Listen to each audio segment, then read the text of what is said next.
기구한 팔자를 타고 태어나는 사람이 정말 있을까요? 제 생각은 맞다입니다. 그 기구한 인생을 30년이 넘는 세월 동안 살아온 사람이 바로 저라는 생각 때문이죠. 물론 제 선택이 저를 그렇게 오랜 시간을 힘들게 만들었을지도 몰라요. 왜냐면 저는 22이라는 어린 나이에 혼전 임신으로 남편과 결혼했으니까요. 그뿐인가요? 저는 태어나자마자 친할머니네 버려지듯 맡겨졌어요. 제 부모는 돈을 벌어야 해서도 일이 많아 바빠서도 아니었어요. 그저 제 존재를 혐오했다는 게 정확한 표현이겠네요. 서로의 사랑으로 만들어진 제가 서로에게 끔찍했던 거죠. 그래서 저는 제 부모의 생사도 모른 채 살았어요. 하지만 괜찮았습니다. 꼭 가족이라고 해서 저를 무조건적인 사랑으로 보듬을 수 없다는 걸 너무 일찍 알아버렸으니까요. 그리고 제가 할머니네에서 자랐기에 남편과도 만날 수 있었잖아요. 저는 남편과 어렸을 적부터 동네 놀이터에서 참 많이 놀았어요. 7살쯤 됐을 땐가 혼자 놀이터 그네를 타고 있던 제게 남편이 먼저 다가와서는 자기도 오늘 혼자라며 같이 놀자고 손 내밀어 준 게 깊은 인연까지 이어졌어요. 남편은 저보다 1살 많은 동네 오빠였고 주변을 잘 챙기는 섬세하고도 마음 따뜻한 사람이었죠. 제 나이 18에 저에겐 전부였던 할머니가 세상을 떠난 뒤 저는 홀로 서기를 해야 했어요. 그때 남편이 큰 위로가 되어주었고 의지도 많이 했어요. 괜찮아. 다 괜찮을 거야. 내가 네 곁에서 앞으로도 쭉 함께 할게. 오빠, 고마워. 오빠가 있어서 정말 다행이야. 네. 남편은 저의 첫사랑입니다. 남편에게도 제가 첫사랑이고요. 그래서 저는 어린 나이에 남편의 아이를 가지게 되었을 때조차 두려울 것이 없었어요. 남편은 임신 사실을 알자마자 잘 다니던 대학까지 자퇴하며 저를 책임지기 위해 노력해 주었거든요. 저의 시부모님은 제가 어렸을 때부터 알고 지낸 이웃분이시고 할머니와 단둘이 사는 걸 안타깝게 여겨 도움도 주었어요.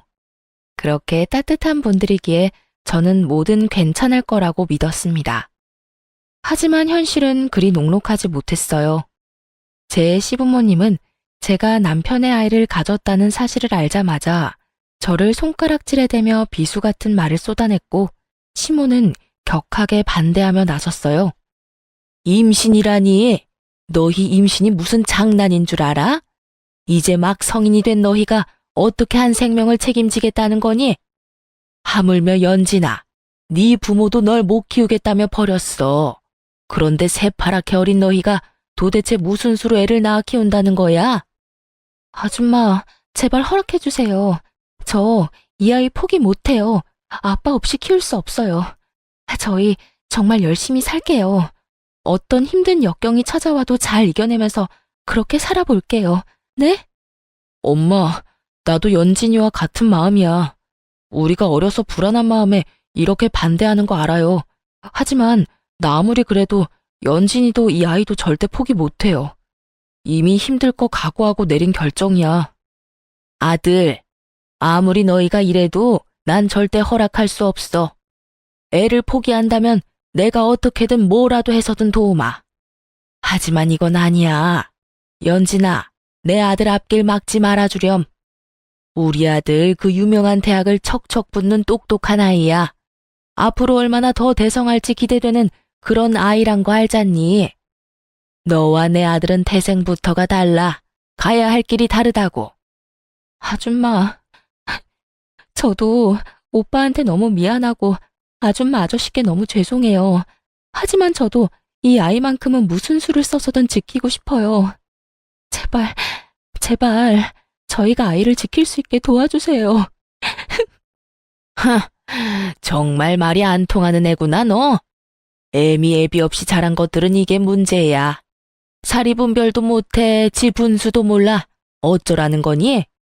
내 아들만큼이나 너도 공부 잘했다며 그런 애가 이리 물러터지고 멍청해서야 되겠어? 막말로 감히 너 같은 게 내 아들의 아이를 가졌다는 것부터가 말이 되느냐 말이야. 엄마, 심란한 마음을 모르는 건 아니지만 그렇게 말하는 건 정말 아니지. 내가 뭐 얼마나 대단한 사람이라고 그런 말까지 해? 나를 사랑해주는 여자고 내가 사랑하는 여자야. 우리가 아무리 나이가 어려도 서로를 위한 마음만큼은 그 누구도 함부로 말할 수 없는 거라고. 됐어요. 나도 이제 다 큰 성인이고 내 인생 내가 알아서 살아. 반대할 거면 반대하세요. 저는 무슨 수를 써서든 연진이랑 결혼도 하고 이 아이도 지킬 거니까. 저희는 시부모님의 반대에도 무릅쓰고 임신 4개월 차에 혼인신고까지 했어요. 참 무모한 선택이 아닐 수 없었죠. 하지만 우리 아이를 지키기 위해서라면 저희는 모든 걸 감내할 준비가 되어 있었어요. 그렇게 제 남편은 시부모님까지 등지면서 저와 아이를 지켰고 또 희생했어요. 자식 이기는 부모 없다고 결국 제가 시댁의 며느리로서 발 들일 날이 오긴 하더군요. 물론 아이를 출산하고도 한참 후였어요. 그 시기는 아이가 돌무렵 되었을 때였고 또 제 남편이 사고로 세상을 떠난 후였습니다. 시모가 저를 시댁에 발들이게 한 이유는 가까이 두고 평생을 원망하기 위함이었어요. 시모에게 저는 자신의 아들을 사지로 내몰아버린 천하의 나쁜 것이었거든요. 니까짓 게 뭐라고? 저 아이가 대체 뭐라고? 네가 내 아들 목숨을 하찮게 만든 거야. 알아? 죄송해요. 너무 죄송해요. 죄송? 사과하면 넌 끝이겠지. 네가 자식 잃은 부모 심경을 알 리가 있겠니? 나쁜 것. 잘못될 거라면 너나 잘못되지 그랬어. 일찍이 네 할머니나 따라갈 것을. 당신 이제 그만해. 시끄럽기만 하지. 제가 그런 말을 들은들 이미 떠난 아들이 살아 돌아오는 것도 아니지 않소. 연진이 넌 꼴도 보기 싫으니 내 눈앞에 띄지 마라. 시모는 돌아가신 할머니를 운운하며 끝도 없이 저에 대한 미움을 쏟아냈어요. 그리고 그 미움의 크기만큼 시집살이 또한 어마어마했습니다. 시부는 저를 보고 싶어 하지도 않았고요. 그럼에도 저는 시댁에 매일같이 시댁을 가야 했죠. 홀로 그 아이를 키워내면서도 시댁의 잡일까지 도맡아 하며 어떻게든 살아내기 위해 고군분투했어요. 시댁 냉장고 청소며 화장실 청소 같은 집안일을 거두는 건 물론 시모의 심부름까지 하면서 시댁의 가정부처럼 지냈어요. 그렇게 지내면서도 아이와 제 입에 풀칠할 돈도 벌어야 했고요. 아직도 잊히지 않는 가슴에 맺힌 일이 몇 개 있어요. 그날은 제가 남편의 첫 기일을 보내고 얼마 뒤의 일입니다. 아이가 막 2돌이 지났을 때였어요. 한참 잔병 치레를 많이 하던 시기라 퍽 하면 아프더라고요. 기관에 맡길 여건도 되지 않으니 아이를 들쳐업고 일을 했죠. 낮에는 뻔질나게도 시댁에서 저를 찾으니 밤에 할 수 있는 식당 일로 돈을 벌었어요. 그때도 아이를 업고 식당 설거지를 하고 있었고요. 밤 9시쯤 됐었는데 이상하게 그날따라 등이 뜨뜻한 거예요. 저는 혹시나 하는 마음에 아이를 살짝 내려 이마를 만져봤어요. 그런데 애가 이마랑 몸은 불덩이처럼 펄펄 끓고 손발은 얼음장처럼 찬 거예요. 사장님, 아이가 지금 열이 펄펄 나요. 저 얼른 병원 좀 다녀올게요. 어머, 그러네. 가게 신경 쓰지 말고 어서 다녀와요. 저는 사장님께 양해를 구한 뒤 그 길로 급히 응급실로 향했어요. 원래도 열에 취약한 편이라 열 경련이라도 일으킬까 어찌나 무섭던지 아이는 요로 감염에 걸렸던 거더라고요. 바보같이 먹고 사는 것만 신경 쓰느라 애가 아파가고 있던 것도 눈치 못 챘네요, 제가. 설상가상으로 며칠 입원 치료가 필요하다더라고요. 정말 싫은데 먹고 살 돈도 빠듯하니 병원비 걱정이 절로 들었어요. 그런 제 자신이 그날따라 어찌나 못나고 또 밉던지 모릅니다. 입원실에 자리가 나길 아이와 기다리며 응급실에서 수액을 맞고 있을 때 시모에게 연락이 왔어요. 그때 시각이 밤 11시가 훌쩍 넘었던 터라 의아했죠. 평소에는 그 시간에는 한참 자고 있을 때니까요. 시모가 연락한 이유는 다음날 점심때쯤 집에 손님이 오니 아침 일찍 와서 대청소도 하고 음식 준비도 하라는 거였어요. 저는 시모에게 아이가 입원해서 내일은 도울 수 없다고 말했어요. 그런데 제 말을 듣고는 시모가 난리를 쳐댔어요. 너는 도대체 애를 어떻게 키우길래 요로 감염애를 다 걸려? 그 아이 지키게 해달라고 애원할 땐 언제고 이제 태어났으니 막 키워도 된다 이거냐? 내 아들의 하나뿐인 핏줄이야. 너같이 천박한 것과는 급이 다른 아이라고. 제가 아이를 좀 더 신경 썼어야 하는데 그러지 못했나 봐요. 그래도 이맘때 아이들이 요로 감염에 간혹 걸리기도 한다고 해요. 며칠 입원해서 잘 치료받으면 금방 좋아진다고 선생님께서 그러셨어요. 그러니까 너무 걱정 마세요, 어머님. 입원했으니까 당연히 그러겠지. 내 아들도 죽여놓고 내 손주까지 잘못되면 네가 목숨 부지하고 살 수나 있을 줄 알아? 네 몸 건사하지 말고 넌 하나 남은 우리 집안 핏줄만 챙겨. 알겠니? 네, 그럼요. 어떻게 지키 나이인데요.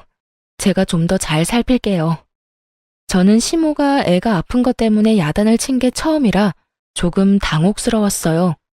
하지만 우리 아이에게 애정이 전혀 없지는 않았다는 생각에 기분이 나쁘지만은 않더라고요. 아니, 정확히는 그 순간 처음으로 안도감이 들었던 것 같아요. 그런데 시모는 이런 제 마음을 짓밟는 말을 이어갔고 참지 못한 저는 결혼 이후 처음으로 시모에게 화를 쏟아냈어요. 너는 하필이면 이럴 때 애를 아프게 만들어. 너가 와서 청소를 안 하면 이 넓은 집을 누가 청소하냔 말이야. 진짜 짜증나 죽겠네. 왜 너는 애 간수도 못해서 나한테까지 피해를 주니? 당장 내일인데 어쩌면 좋아 정말. 아무튼 내 인생에도 내 아들 인생에도 걸림돌밖에는 안 되는 계집애라니깐. 어머님께서 속상하신 마음 모르는 건 아니지만 제가 아프게 만든 건 아니잖아요. 그저 이 나이 때 애들이 자주 아프면서 크는 것뿐인걸요. 너 지금 내 말에 말대꾸하는 거니? 네가 정말 미쳤구나. 가뜩이나 내일 손님 맞이가 엉망이 될 판이라 성질나 죽겠는데 지금 나랑 말장난이라도 하자는 거야?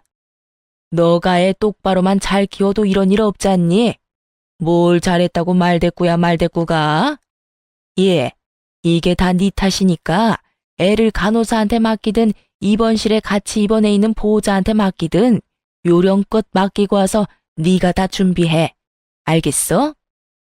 어머님, 저도 그동안은 죄스러운 마음에 어머님께서 시키는 대로 다 했지만 이번만큼은 못하겠어요. 어머님한테는 뭐가 더 중요한지 모르겠지만 저한테는 지금 우리 아이보다 더 중요한 건 없어요. 남들도 어머님처럼 굴진 않아요. 아픈 애를 남한테 맡기라는 망발은 안 한다고요. 어머님 댁이고 어머님 손님이니까 어머님께서 직접 해결하세요. 뭐야? 애가 아픈 게 아니라 네 머리가 어떻게 된 거 아니니? 그렇지 않고서야 겁대가리 없이 이렇게 함부로 입을 놀릴 리가 없지. 어디 감히 나한테 언성을 높이는 것도 모자라 따박따박 말대답질을 해? 너 내 손에 죽고 싶어 환장했니? 밤낮 없이 손에 물 마를 날 없이 홀로 악착같이 버티며 살고 있는 제게 엄마 자격 운운하는 것도 모자라서 아픈 애는 안중에도 없으신 분을 위해 제가 왜 뭔가를 해야 해요? 저요, 남편 먼저 보내고 어머님께 제 딴엔 그동안 최선을 다했어요. 그런 제 노력은 안중에도 없는 분께 이런 말까지 들으면서 무엇을 해드리고 싶지 않아요. 그러니까 앞으로는 제게 어머님 할 일 떠밀지 마세요. 아셨어요? 그동안 쌓여있던 묵은 감정을 이렇게라도 털어내고 나니 체증이 쑥 내려가는 것만 같았어요. 하지만 제 이런 반항을 시모는 참을 수 없었나 봐요. 아이가 입원할 병원을 어떻게 알았는지 응급실에 들이닥쳐서 다짜고짜 제 뺨을 내리쳤어요. 그것도 수도 없이 말이에요. 병원 직원들이 뒤늦게 말리고서야 시모는 내리치는 걸 멈추고는 돌아갔어요. 참 다행인 것은 제 아이가 그 난리통에도 깊은 잠에 빠져 보지 못했다는 겁니다. 저는 그날 이후 시댁 식구 그 누구의 부름에도 절대 응하지 않았어요. 설령 제게 또다시 찾아와 갖은 모욕을 퍼부어도요. 그간 제가 노력했던 것으로 며느리 몫은 했다고 생각했고, 앞으로는 이런 취급받지 않고 저와 아이만을 위해 살기로 마음먹었거든요. 그것만이 저도 아이도 행복할 수 있는 길이라고 여기면서요. 그렇게 홀로 아이를 키우며 삶을 꾸려가다 보니 어느덧 아이는 5살이 되었어요. 그리고 조금은 안정적인 패턴을 가질 수 있었어요. 아이가 클수록 아픈 것도 조금 덜하고 손 가는 일도 덜하니 차츰차츰 상황이 좋아지더라고요. 평일이면 여전히 캄캄한 저녁이 되어서야 어린이집에서 하원할 수 있었지만 주말만큼은 저도 아이도 온종일 함께 시간을 보낼 수 있었어요. 저는 그 삶이라도 더없이 행복했어요. 아이에게는 늘 미안한 마음이 컸지만 씩씩하게 잘 자라주는 아이의 모습이 위안이 되었거든요. 그리고 제게 설레이는 감정을 느끼게 해주는 사람도 생겼어요. 물론 아이 때문에 깊은 관계까지는 생각해보지 않았지만 그래도 이제는 남들 사는 것처럼은 사는 것 같았어요. 앞으로도 이렇게 잔잔하게 흐르길 바라기도 했고요. 그렇지만 언제나 시련은 불시에 찾아와 제 삶을 흔들곤 하죠. 시모는 어디서 어떻게 제 소식을 전해 들었는지 제 직장까지 찾아와서 저를 기다리고 있었어요. 그러고는 저를 발견하자마자 제게 성큼 다가와서는 삿대질을 해대며 언성을 높였어요. 어디 내 아들의 애까지 낳아 키우고 있는 몸으로 다른 남자 만날 생각을 해? 네가 연락 끊으면 내가 네 소식도 모를 줄 알아?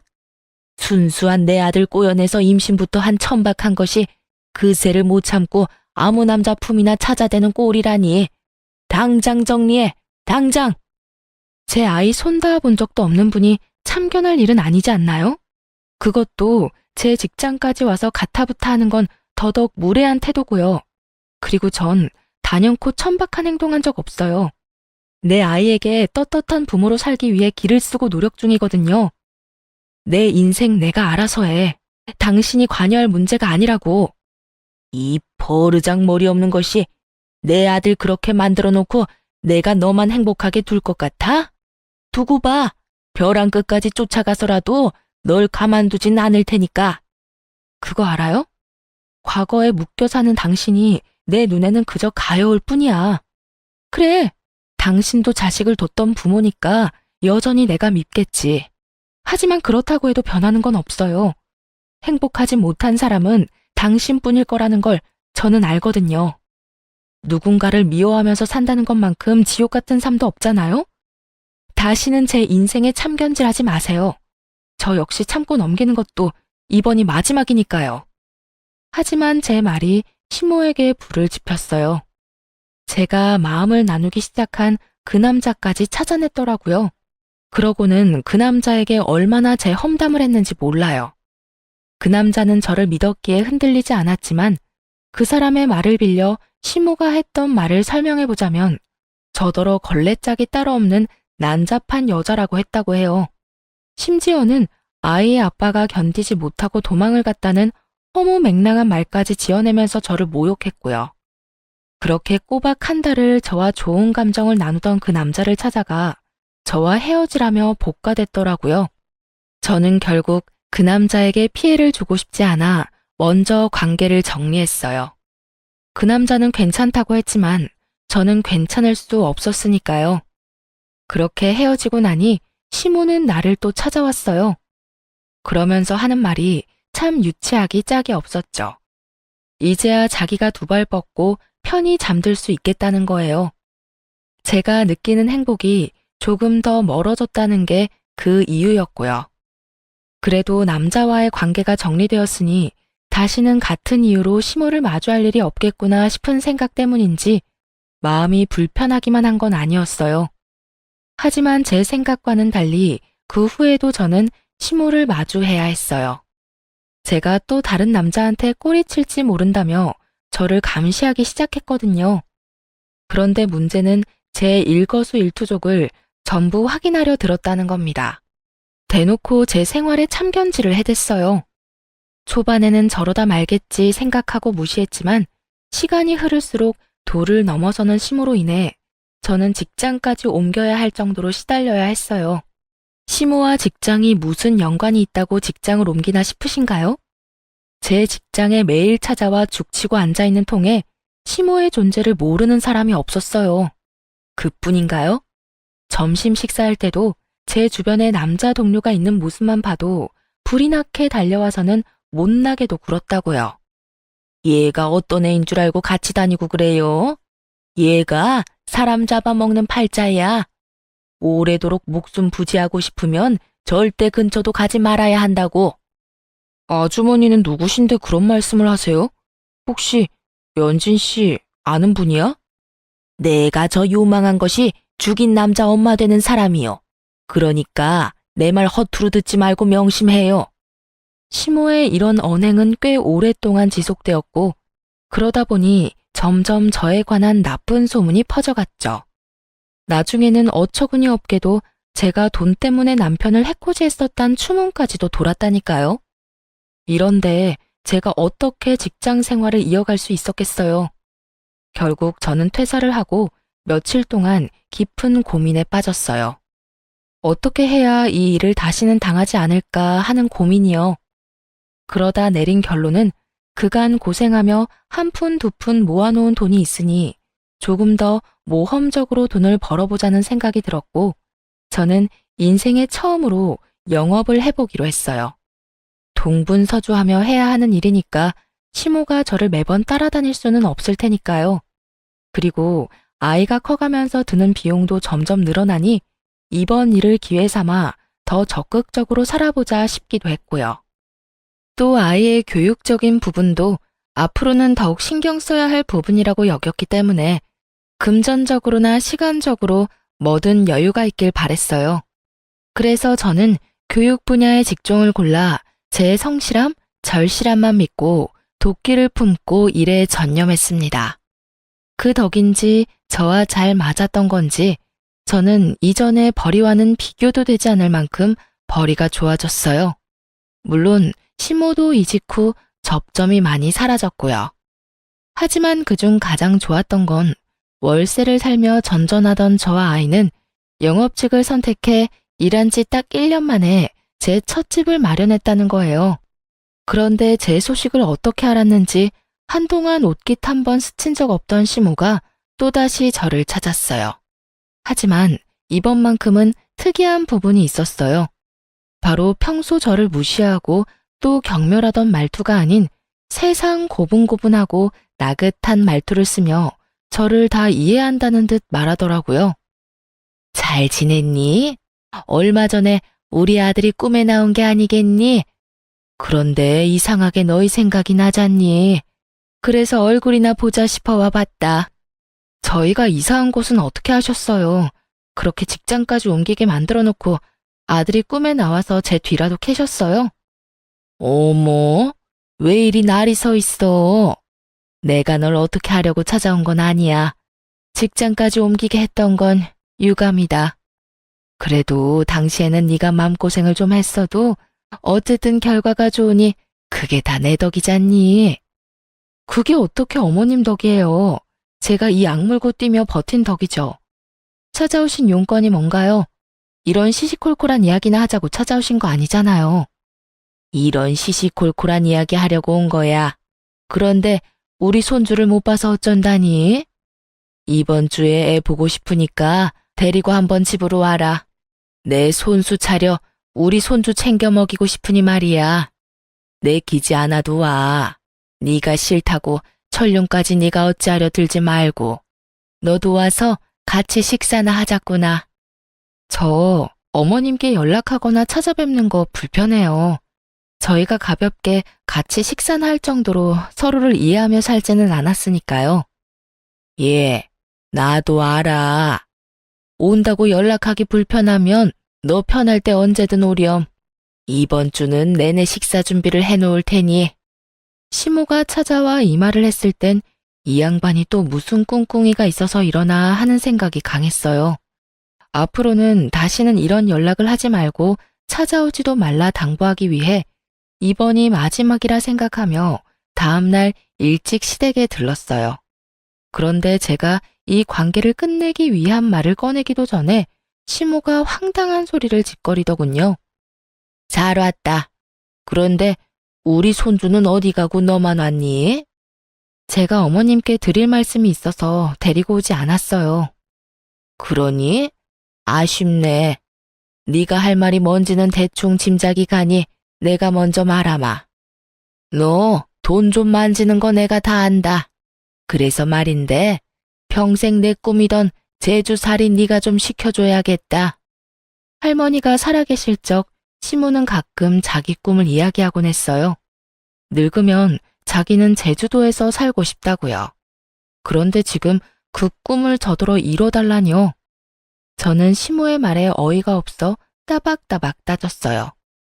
제가 왜 어머님의 꿈을 이뤄드려야 해요? 제가 힘들게 지내왔던 세월을 빤히 보셔놓고 그런 말을 어떻게 하세요? 아들이 없으니 하나뿐인 며느리한테 효도 좀 하라는 거잖니. 처음이자 마지막으로 효도한다 생각하면 될 일 아니니? 그동안 아이의 조부모로서 사소한 것 하나 노력한 적 없으시잖아요. 그런데 효도를 운운하실 자격이 있다고 생각하세요? 그런 걸 일일이 따질 관계는 아니지 않니?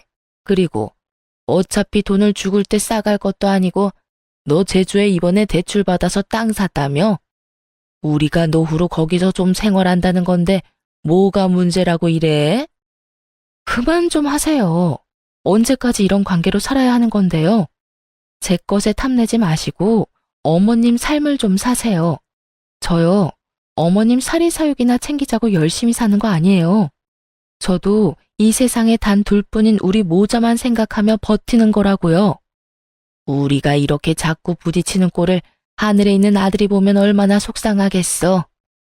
네 제주 땅 우리한테 넘기고 거기서 지내면서 거리를 두면 너도 더 좋을 거고 우리도 우리대로 좋을 것 아니니. 정 못하겠으면 내 아들 목숨값이라고 여겨라. 지금 뭐라고 하셨어요? 남편 목숨값이요? 그래. 그렇게 네 제주 땅 넘기기 아까우면 그렇게 생각해. 그럼 네 마음이 덜 아쉬울 것 아니니? 안 그래? 정말 끝까지 진절머리가 나게 만드네. 당신이 말하는 아들 목숨값, 내 남편 사망보험금까지 탈탈 털어갔잖아. 1,000원 한 장 안 남겨주고 전부 빼앗아 갔잖아. 저는 목숨값을 운운하며 말하는 순간 꼭지가 돌아 그 집에 있는 물건이란 물건은 다 집어 던져댔어요. 그 모습에 잔뜩 겁먹은 시모는 제가 찾아와 난장을 부린다며 시부에게 연락했어요. 뒤늦게 연락받고 달려온 시부는 다짜고짜 제 얼굴에 손을 댔습니다. 아무리 나이 드신 분이라도 남자의 힘을 당해낼 재간 없이 몸의 균형까지 잃고 넘어졌어요. 어찌나 서럽고 아프던지 눈물이 속절없이 흘렀어요. 시부는 그런 저를 향해 정신 나간 미친 사람 취급을 했죠. 세상을 떠났어야 할 사람은 내 아들이 아닌 너였어야 했는데 이렇게 끝까지 우리와 악연일 거면 네가 처음부터 우리 집에 발도 못 들이게 했어야 했다고. 그러게요. 아버님 말씀대로 제가 이곳에 발도 들이지 말았어야 했는데 너무 어려 그러질 못했던 게 한이네요. 어디서 너 같은 것이 굴러 들어와서 이 집안을 풍비박산을 내야 멈출 요량이냐? 그 전까진 그냥 얽히지 말자고만 생각했어요. 그런데 지금부터는 아니네요. 당신 말처럼 이 집안이 풍비박산 나는 꼴을 내 두 눈으로 꼭 보고 말 거야. 상황에 이렇게까지 극에 치닫자 저도 정말 악에 바치는 거예요. 그래서 결심했어요. 제가 이 집 인간들에게 당했던 것들을 고스란히 되갚아주겠다고 말이에요. 그리고 다음 날부터 저는 예전에 시모가 제 뒤를 열심히도 캔 것처럼 똑같이 시모의 뒤를 캐기 시작했어요. 못된 사람이니 뒤 구린 일 하나쯤은 할 거라고 생각했는데 아니나 다를까 얼마 뒤 충격적인 정보를 얻게 되었습니다. 시모가 유흥업소를 들락이고 있다는 사실이었어요. 시부 앞에서는 예나 지금이나 고고하고 여리한 척을 해대더니 뒤에서는 이렇게 지저분하게 호박씨를 까고 있던 거였어요. 저는 이 사실을 알고는 더욱 집요하게 팠어요. 그러면서 알게 된 건 시모가 그 유흥업소를 손님이 아닌 사장으로 들락거리고 있었다는 거예요. 저는 이것을 증명할 모든 증거를 모았어요. 그렇게 시모의 뒤를 캔 지 딱 한 달이 되던 날, 유흥업소에서 나오던 시모와 제가 딱 마주하게 되었고, 나를 바로 알아본 시모는 사색이 되었어요. 너, 네가 여긴 어떻게? 어떻게 오긴요. 제 두 발로 걸어왔죠. 그렇게 저더러 요망하다더니 어떻게 이런 요망한 짓을 벌이고 계셨던 거죠? 아버님은 알고 계시려나? 워낙 고지식한 분이시잖아요. 예, 제발 모른 척 해주면 안 되겠니? 네 말대로 네 시아버지는 몰라. 알면 정말 큰일 난다고. 어머님께서는 정말 남다른 분이라고 생각했는데 이리 배포가 크신 분인 줄은 미처 몰랐네요. 좀 더 일찍 알았다면 제가 긴 세월 그 고생은 안 했을까요? 미안하다. 내가 다 미안해. 그러니 제발 네 시아버지한테만은 비밀로 해주렴. 앞으로는 내가 더는 내게 못나게 굴지 않으마. 약속해. 그러니 너도 말하지 않겠다 약속만 해주렴. 시부를 거론하자마자 시모는 사시나무 떨듯 떨기 시작했어요. 그렇게 모진 시모도 시부는 무서운가 보더라고요. 그리고 고 시모와 저의 위치는 역전되었습니다. 긴 세월 을로 지냈던 제가 제대로 갑이 된 거예요. 시모가 저를 대하는 태도가 그걸 증명하듯 제게 매달렸고요. 저는 그런 시모에게 제게 제주 땅이 있다는 걸 어떻게 알았냐 물었어요. 그러자 시모가 우물쭈물하다 어쩔 수 없다는 듯 체념한 표정으로 털어놓았어요. 네 정보 아는 것쯤이야 별일도 아니더구나. 돈만 있으면 요즘은 원하는 걸 다 얻을 수 있는 시대지 않니? 알고는 있었지만 이렇게 직접 들으니 썩 유쾌하지는 않네요. 뭐 괜찮아요. 이제 더는 제주살이를 요구할 일은 없을 테니까요. 그렇죠? 그럼 당연하지. 네가 내 비밀만 지켜준다면 평생 입 다물고 살래도 내가 살 거야. 그렇고 말고. 그럼 그 비밀을 지켜주는 조건으로 저희 집 집안일을 좀 책임져 주셨으면 해요. 아시다시피 제가 영업에 육아에 눈코 뜰 새 없이 바쁘잖아요. 싫다고 하시면 곧장 아버님께 가고요. 누가 싫다고 하니? 좋아. 나는 너무 좋구나. 처음으로 손주 할머니 노릇에 며느리 챙기는 시어머니 노릇하는 건데 싫을 리가 없잖니? 내일부터 당장 하마. 이 비밀로 인해 시모는 시부에게 말하지 않는다는 조건으로 제가 시댁에서 잡일을 도맡아 했던 것처럼 시모도 우리 집에서 집안일을 거들었어요. 거기다 시모는 언제 어디고 제가 부르면 제깍제깍 달려오는 성의까지 보였어요. 제가 아이 픽업 시간에 일이 겹쳤을 때마저 시모는 자기가 먼저 걱정 말고 편히 일하라며 나서기까지 하더라고요. 참 양육강식이라는 게 이런 말이었구나 새삼 느꼈네요. 그제야 시모가 왜 그리도 저를 부려먹었나 이유를 알게 됐어요. 참 저를 대신에 일을 해준다는 게 이리도 편하고 좋다는 걸 몸소 느끼게 되었으니 말이에요. 그런데 그렇게 지내던 중 저는 시모에 대한 정말 큰 비밀을 알게 되었어요. 그날은 제가 월차를 쓰고 집에서 쉬는 날이었죠. 시모는 어김없이 제 집에 와서 일을 해주고 있었고요. 시모가 잠시 소파 위에 핸드폰을 두고 쓰레기를 버리러 간 사이에 전화 한 통이 걸려왔어요. 평소라면 신경도 안 쓸 텐데 그날따라 이상하게 전화벨이 거슬리더라고요. 그래서 저는 시모를 대신해 전화를 받았는데 그 통화가 판도라의 상자를 열어버린 셈이었던 거예요. 시모에게 전화를 건 사람은 다름 아닌 저와 마음을 나눴던 유일한 남자, 그 남자의 아버지였던 거예요. 당신 혹시 요즘 나 피하는 거요? 왜 이리 연락하기가 어려워?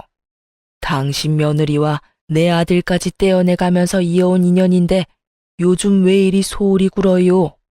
내가 뭐 잘못한 거요? 아니면 나한테 서운한 게 있어? 여보세요? 듣고 있어요? 저는 너무 놀란 마음에 무작정 전화를 끊어버렸어요.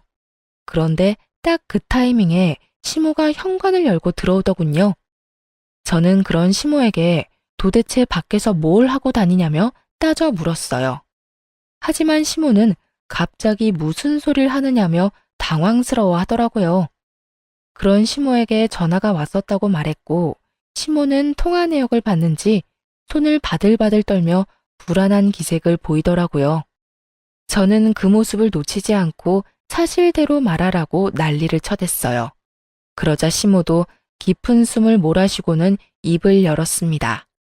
이 남자는 그러니깐 내가 따로 만나고 있는 사람이야. 네 시아버지는 당연히 모르는 사실이고. 그것뿐만 아니잖아요. 제가 만나던 그 남자랑 연관 있는 거 다 안다고요. 그건 내가 나중에 알게 된 사실이야. 혹시라도 내 외도 사실을 네가 알게 될까 겁이 났어. 그래서 나도 어쩔 수가 없었다는 말이야. 하필이면 어머님께서 외도를 하고 있었는데 그 남자가 저와 마음을 나눴던 그 남자의 아버지였다고요? 그래서 어머님의 그 난잡한 사랑을 지키기 위해 저에 대한 갖은 험담을 쏟아내면서까지 갈라놓으려고 했고요? 그래, 외도도 내가 하면 로맨스인 것 아니겠니? 너도 어떤 남자인지 그의 아들을 경험했으니 알 것 아니니? 아들은 아버지를 보고 배우는 거잖니? 그런 다정한 사람을 나라고 어떻게 포기했겠어? 어차피 넌 어린아이가 있으니 포기하기 쉽잖아. 난 하나뿐인 내 아들도 떠나버린 후라 기댈 곳이 필요했을 뿐이야. 저는 그제야 시모가 저와 마음을 나눴던 그 남자를 한 달 꼬박 괴롭혔던 이유를 알게 되었어요. 시모가 이리도 난잡하고 지저분한 사람이라는 걸 이렇게까지 모든 사실을 알게 되고서야 몸소 느꼈네요. 저는 그동안은 느끼지 못했던 배신감마저 들었어요. 더는 시모의 비밀을 빌미로 시모와 같은 짓을 하지 않기로 마음 먹었어요. 그 길로 저는 시부에게로 향했습니다. 그리고 제가 알고 있는 시모에 관한 모든 진실을 밝혔어요. 하지만 시부는 저를 미움의 시선으로만 바라보았고 여전히 그런 시선으로 바라보기에 제 말을 믿으려 하지 않았어요. 아니, 여전히 저를 정신나간 사람이라 여기고 있었죠. 저는 그런 시부에게 제가 농간을 부리는 것이 아니라는 걸 증명해 보였어요. 제가 그간 모아온 증거들과 좀 전까지 나눴던 시모와의 대화를 녹음한 것까지 다 들려주었죠. 시부는 이 모든 걸 눈으로 귀로 확인한 뒤에야 시모를 찾아댔어요. 그런데 딱 그 타이밍에 제가 입 놀릴 게 염려된 시모가 한 발 늦게 시댁에 도착해 들어왔어요. 그리고 그날 시댁은 정말 말 그대로 풍비박산이 났습니다. 아버님은 시모에게 더러운 여자라며 당장 이혼이라며 노발대발을 했고 시모는 시부에게 끝까지 사실이 아니라며 제가 꾸며낸 거라고 잡아떼기까지 하더라고요. 그러나 이미 신임을 잃은 시모의 말에 무슨 힘이 있겠어요? 결국 시부는 시모를 상대로 이혼 소송을 걸었어요. 시모는 며칠을 제게 찾아와서는 말도 안 되는 부탁을 자꾸 했어요. 제발 네 시아버지한테 가서 네가 거짓으로 만들어낸 거라고 한 번만 말해주렴. 응? 어머님, 사실을 거짓이라 말하는 것도 죄예요.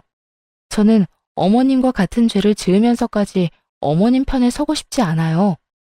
내가 꼭 걸리면 안 되는 일이 있어서 그래. 그걸 알면 정말 끝이라고. 그러니 제발 나 좀 살려줘. 나 좀 도와줘. 얼마 뒤 저는 시모가 시부에게 걸리면 안 된다는 게 뭔지 알게 됐어요. 시모가 업소 운영을 위해 시부 이름으로 몰래 대출을 받았던 거였죠. 그리고 시모의 우려처럼 시부에게 이 사실을 걸리고 말았어요. 시모는 재산 분할은 당연하고 대출 빚의 위자료까지 어마어마한 돈을 시부에게 줘야 했어요. 이런 일을 겪은 시모지만 교훈은커녕 저를 향한 원망만 커졌어요. 자기가 이혼당한 이유가 다 저 때문이라는 탓을 했거든요. 아이를 제게서 빼앗을 거라며 갖은 쇼를 벌인 것은 물론 나중에는 저를 찾아와 제 뺨을 내려치기까지 했어요. 하지만 저라고 언제까지 그런 인간 같지도 않은 사람한테 당하고 맞고만 있겠어요? 저도 똑같이 시모의 얼굴을 갈기며 소리쳤어요. 가족이라면서 뒤에선 구린짓까지 서슴지 않았으면서 정작 그 가정이 깨지니까 속이 뒤집혀요? 당신이 이혼을 당한 이유는 당신의 욕심 때문이야. 나한테 와서 백날 이따의 짓을 해도 그건 변함이 없다고. 뭐야? 대파랗게 어린 것이 어디서 날 가르치려 들어? 처음부터 너만 없었다면, 그랬다면 다 내 마음대로 누리며 살았을 거라고. 이런 끝을 맞이할 내가 아니란 말이야. 가족을 속이고 살았으면서 당신 가정이 천년만년 화목할 줄 알았어? 사람을 업신여기니 당신도 말년에 그런 대우를 받은 거야. 알아? 다시는 내 앞에, 그리고 내 아이 앞에는 띄지도 마요. 너만 아니더라도 내 가정은 평화로웠다고. 네가 내 아들도 내 남편도 나한테서 뺏어가지만 않으면 제주도에 가서 평생 행복하게 살 수 있었단 말이야. 당신에게 행복한 결말이 있을 리가 없잖아. 아무리 하늘을 가리려고 한들 가려지는 건 아니니까. 시모는 분노를 참지 못하고 제 머리채를 잡아 흔들어댔어요. 저 역시 질세라 시모의 머리채를 잡고 놓아주지 않았죠. 손에 머리카락이 한 움큼이나 뽑힐 때까지 말이에요. 하지만 시모는 제게 더는 아쉬운 소리 따위 안 한다며 남편에게 이혼당해도 자기는 내연남이 있으니 상관없다며 당당하게 돌아가더군요. 그런데 얼마 못 가 저를 또 찾아왔죠. 그 이유는 내연남에게 이별 통보를 받았기 때문이었고요. 제가 저와 연인이 될 뻔한 그 남자에게 연락해 우리가 이루어지지 못했던 그 이유에 대해 말했어요. 제 시모가 내연녀라는 사실도, 자기들의 사랑을 위해 우리가 그런 끝을 맞게 됐다는 것도요. 그러자 시모의 내연남이 자기 가정까지 큰 피해를 볼까 무서워 황급히 시모와의 관계를 정리했던 거예요. 거기다 제 말처럼 하늘이 나섰던 건지 얼마 뒤 시모가 운영하던 유흥업소에서 한바탕 소동이 났어요. 시모가 시부에게 위자료와 대출빚을 갚는 것 때문에 자금이 없어 직원들에게 월급을 제대로 주지 않았던 게 화근이었어요. 결국 시모는 악덕이라는 꼬리표만 달린 채 폐업까지 하게 되었어요. 그제야 아쉬운 게 많아졌던 걸까요? 다시는 안 볼 사이처럼 머리채까지 잡아놓고 목숨을 잃은 아들을 생각해서라도 자기를 좀 잘 살펴주면 안 되겠냐며 구걸하는 거예요. 정말 애처롭게도 매달리는 꼴이 추접해 보일 정도로요. 내 남편도 엄마인 당신을 돕는 걸 원하지 않을 거야. 스스로 깨우치고 이겨내고 속죄하면서 그렇게 벽에 부딪힌 채로 살아봐. 내 아들은 그리 매정한 아이가 아니야. 분명 네가 나를 거두길 바랄 거라고. 제발 나를 좀 도와주렴. 나도 내 앞가림은 하마. 아주 잠깐이라도 좋아. 네가 사놓은 제주 땅에서 지낼 수만 있게 해주렴. 내가 월세는 다달이 내마. 공짜로 지내겠다는 것도 아니잖니. 네 눈앞에도 보이지 않을 거야. 평생 거기서 살다 거기서 생을 마치마. 당신이 뭔데 내 땅에서 지낼 생각을 해. 그것부터가 당신은 그런 거야. 결국 내 덕을 보며 당신이 원하는 꿈을 이뤄보겠다는 속내잖아. 나도 제발 부탁이니 당신은 당신 알아서 살아. 내가 실언했어. 제주 땅이 아니라 네 집에 있는 방 한 켠만이라도 좋으니 내치지 말아주렴. 집안일은 다 내가 하마. 원 없이 부려먹어도 좋아. 잠만 잘 수 있게 해주렴. 제발. 당신한테 내줄 방 따위 없어. 한 번만 더 찾아오면 신고할 줄 알아? 제발, 이제 우리 악연은 오늘이 마지막이길 바래. 시모는 자기 목구멍이 포도청이니 제가 오지 말라고 신고하겠다 말해도 끈질기게도 매달리며 하루가 멀다 하고 찾아왔어요. 거기다 제가 그렇게도 매정하게 했으니 못된 그 성정이 가만히 받아들일 리 없었죠. 또다시 못된 행동을 일삼아댔어요. 제가 망하는 꼴을 보고 말겠다며 제 직장에 아이가 다니는 기관까지 찾아가서는 제 전 직장에서 했던 짓을 또 해댔죠. 말도 안 되는 말들로 저뿐만 아니라 아이에게까지 피해를 입혔고 친구들이 수군대는 걸 견디지 못해 아이가 불안증까지 생기고 말았어요. 아이에게까지 해를 준 건 절대 용납할 수 없었기에 저는 시모를 상대로 고소했어요. 이걸 그냥 두면 앞으로 또 이러지 않으리란 법도 없잖아요. 시모는 법적 조치를 취하고서야 겁을 먹더라고요. 네 눈앞에서 완전히 사라질게. 그러니 제발 선처해 주렴. 내가 돈도 없고 집도 없는 와중에 처벌까지 받을 수는 없잖니. 내가 그동안 너를 우습게 여겼어. 사실이다. 하지만 이번만큼은 진심이야. 선처만 해주면 죽은 듯 살겠다. 약속하마. 내 아이에게까지 해를 입혀놓고 뭐? 선처? 마음 같아선 골방에 가두고 평생 못 나오게 하고 싶은 심정이야. 당신이 그간 내게 했던 만행들까지 어디 한번 제대로 죗값 치러봐. 시모는 자기 코가 석자라는 걸 느꼈는지 나중에는 제 아이에게까지 무릎 꿇고는 할머니가 잘못했다며 용서해달라고 빌었어요. 하지만 그런다고 잘못이 사라지나요? 저는 끝까지 봐줄 생각은 없었어요. 저는 모진 일을 당해도 제 아이만큼은 그러지 않길 바랬는데 이런 제 바람을 짓밟은 시모가 제발 감옥에서 썩길 바랄 뿐이었으니까요. 저는 끝까지 선처해주지 않았고 결국 시모는 몇 년치의 죗값을 그제야 제대로 처벌받게 되었습니다. 참 숨 쉴 틈 없는 모진 날의 연속이었어요. 지금 생각해보면 어떻게 그 모든 날을 버티며 이만큼 살아왔을까 신기하기도 해요. 아이와 함께 남편을 따라 이 세상을 등지면 어떨까 하는 생각이 들 정도로 힘든 날이 많았으니까요. 하지만 시댁과의 악연에 종지부를 찍은 후 2년이라는 시간이 더 흘렀네요. 저만큼이나 힘들었을 제 아이가 잘 버텨준 것이 너무도 감사하고 여전히 씩씩하고 단단하게 자라주고 있는 것이 대견하다고 느껴져요.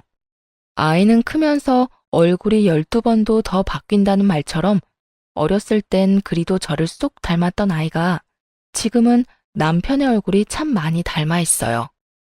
어쩌면 제가 힘든 그동안은 남편의 얼굴을 닮은 아이를 보며 힘들어할지 모를 저를 하늘이 배려해 준 것은 아니었을까 하는 생각까지 들어요. 제 아이는 남편을 닮아 똑똑하고 저를 닮아 억척스러운데 그래서 참 다행이지 않나 싶어요. 우리 아이도 저도 힘든 시기를 지나 지금은 충분한 행복을 누리고 살고 있거든요. 앞으로는 더욱 잘 이겨낼 수 있으리란 희망도 생겼네요. 아이는 저를 자신의 우주라고 표현해요.